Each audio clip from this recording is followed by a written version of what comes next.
and welcome back to mon prof d'anglais. Here we are learning English for beginners and intermediate. If you want to improve your English and if you want to learn English, let me tell you that you are at a good place. Bienvenue sur mon prof d'anglais. Un prof, une mission de faire aimer l'anglais. A teacher, a mission to make you laugh English. Aujourd'hui, on va voir ces horaires que font presque tous les débutants en anglais et surtout comment tu peux les corriger facilement. Crois-moi, si tu corriges ces erreurs, ton anglais va changer en quelques semaines. Ready? Let's go! Erreur numéro 1. Traduire mot à mot du français. Wow, ça c'est un truc qui est fréquent et que tout le monde commence comme ça. Il y a d'autres même qui me contredisent très souvent, disant que non. Par exemple, pour dire en anglais, disons pour dire j'ai froid, en anglais on dit I'm cold. Maintenant, il y a les gens qui disent j'ai froid, donc c'est I have cold parce que le verbe je c'est avoir. Ils disent I have cold, ce qui est mauvais. Mais bon, on dit I'm cold. Par exemple, pour dire l'âge qu'on a, on dit en anglais am, mais en français je. Tu as combien d'années? Mais en anglais, c'est how old are you? Maintenant, si on les traduit en français, c'est le bombe. How old are you? Si on traduit en français, c'est le bombe, mais je ne vais pas traduire. On passe. En anglais, on dit littéralement oui, je suis froid. Pour dire j'ai froid, c'est ça. Et tu ne peux pas toujours traduire le français en anglais mot à mot. Après l'expression exacte, naturelle de l'anglais, note les expressions toutes faites. Exemple, I'm hungry, j'ai faim. I'm thirsty, j'ai soif. Et on passe à l'erreur numéro 2, c'est oublier les auxiliaires dans les questions. Ouais, ça c'est souvent, bon, les gens oublient souvent les auxiliaires dans les questions et des fois moi je les trouve normal et je ne parle même pas de ça et je suis fatigué de corriger les gens et c'est ça. Je ne dis pas en tout, mais c'est ça. Parce que c'est très simple. Par exemple, on dit, pour il y en a qui me demandent, you speak English? On ne dit pas you speak English. On dit, do you speak English? Do you speak English? C'est comme ça qu'on dit. Un petit règle. En français, pour poser une question, on a besoin d'un verbe auxiliaire. Et le verbe auxiliaire en question, c'est do, does, did. C'est ce que quelqu'un a demandé il m'a demandé récemment, c'était ça. Et je l'ai expliqué simple. Alors, il faut apprendre cette structure simple pour maîtriser à poser les questions. C'est do, place, sujet, plus verbe base. Ouais, c'est comme ça pour poser une question en anglais. Il faut retenir d'abord la structure qui est simple. Do plus sujet plus verbe base. Exemple, do you like music? Does she live here? C'est comme ça. Et l'horaire numéro 3, mal prononcer les mots simples. Il y a le mot simple qu'on ne se bat pas à prononcer mieux pour dire que non, on ne sommes au début. Par exemple, on a vegetables au lieu de vegetables. Vegetables. On a comfortable au lieu de comfortable. Et je te donne encore des astuces simples.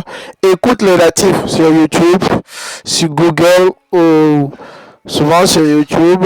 Même si vous attrapez une vidéo d'où vous entendez les natifs parler, oui, écoutez-les. Vous pouvez répéter à voix haute, même 3 fois par jour. Et prends ton temps et amuse-toi. L'erreur numéro 4. Avoir peur de parler. Ça, c'est donc c'est une erreur courante. Donc, tout le monde en est conscience. Nous tous, nous connaissons bien que non. Souvent, on a peur du jugement des autres. On ne veut pas parler parce que les autres vont se moquer de nous. Et c'est pourquoi même dans notre groupe WhatsApp, on a dit qu'on n'a pas peur de parler. On va parler, on va se corriger l'un l'autre. Donc, celui qui connaît va corriger celui qui ne connaît pas. Et c'est comme ça qu'on s'accroche pour aller plus loin. Ah, ok. Alors, je préfère attendre d'être parfait avant de parler. Souvent, les gens disent ça. Je me demande pourquoi. Pourquoi tu veux préférer? Pourquoi tu veux attendre encore de devenir parfait pour parler? Donc, tant que vous attendrez là, vous ne serez jamais parfait. Vous ne serez jamais parfait. Alors, parle maintenant. Progresse avec tes erreurs. Ou tu n'apprendras jamais à parler si tu ne parles pas. L'erreur fait partie du processus. Même les anglophones se trompent. Répète après moi. It's okay to make mistakes. I learn from them. It's why I like the song of an American. C'est Rihanna, non? Ouais. C'est la chanson de Try Everything. I really like this song. She said, birds don't just fly. They fall down and they get up. Ça veut dire les oiseaux ne volent pas seulement. Des fois, il y en a qui tombent. Mais ce qui fait c'est quoi?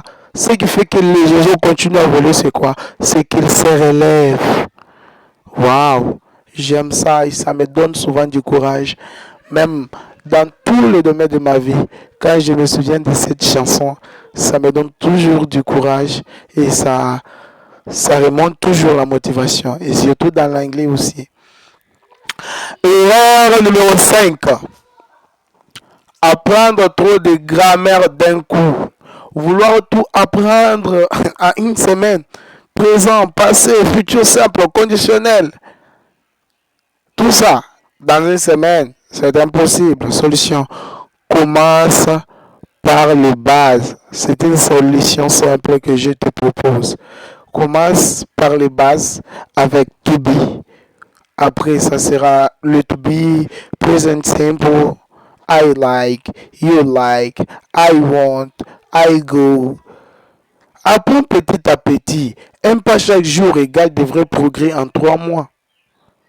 Au lieu de tout mettre directement. Parce que quand on met tout, on ne va jamais attraper quelque chose. C'est ça qu'on dit qu'on ne peut pas attraper des lièvres à la fois. Donc, on ne peut pas prendre des choses à la fois et les retenir. Donc, commencez petit à petit. Vous vous retrouverez un jour en haut du sommet. Erreur numéro 6. Ne pas pratiquer à l'oral. Wow. Lire, c'est bien, je vous dis. Mais ça ne suffit pas. Vous pouvez lire. Ça ne suffit pas. Écrire. Ça ne suffit pas. Tu dois parler devant le miroir en lisant à haute voix, en rejoignant un groupe WhatsApp comme le nôtre. Ça aide aussi à progresser. On doit retenir que nous apprenons, nous ne sommes pas des natifs, d'accord? On parle français, on parle d'autres langues. Et quand on ajoute aussi l'anglais, le pratique est primordial. Pratique là, quand je parle, c'est l'oral est primordial pour le maîtriser, pour pouvoir communiquer. L'anglais, c'est un sport oral. Si tu ne pratiques pas, tu n'avanceras pas. Et l'erreur numéro 7 est la dernière plutôt, abandonner trop vite. L'anglais c'est trop dur, je laisse tomber. Et je vais réussir un mois à la fois. C'est ça qu'il faut dire. Même si tu es fatigué, même si tu bloques, n'arrête pas. Même si tu fais des ouais, moi j'aime des parce que nous sommes habitués déjà à ça. Maintenant, l'essentiel c'est communiquer d'abord. L'essentiel, c'est retenir un mot. L'essentiel, c'est découvrir un nouveau verbe. L'essentiel, c'est découvrir un nouveau nom. L'essentiel, c'est d'ajouter quelque chose sur ce qu'on connaît déjà. C'est ça qui est important. Rappelle-toi, chaque jour, tu avances, même si tu ne vois pas encore les résultats. Bravo, tu connais maintenant les 7 erreurs principales que font presque tous les débutants. Et maintenant, toi, tu ne vas plus les faire.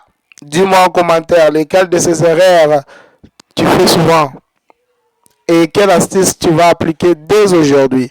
Abonne-toi à mon prof d'anglais pour d'autres vidéos motivantes, simples et puissantes. Et partage cette vidéo à quelqu'un qui apprend l'anglais aussi. Un prof, une mission, pour faire aimer l'anglais. See you soon.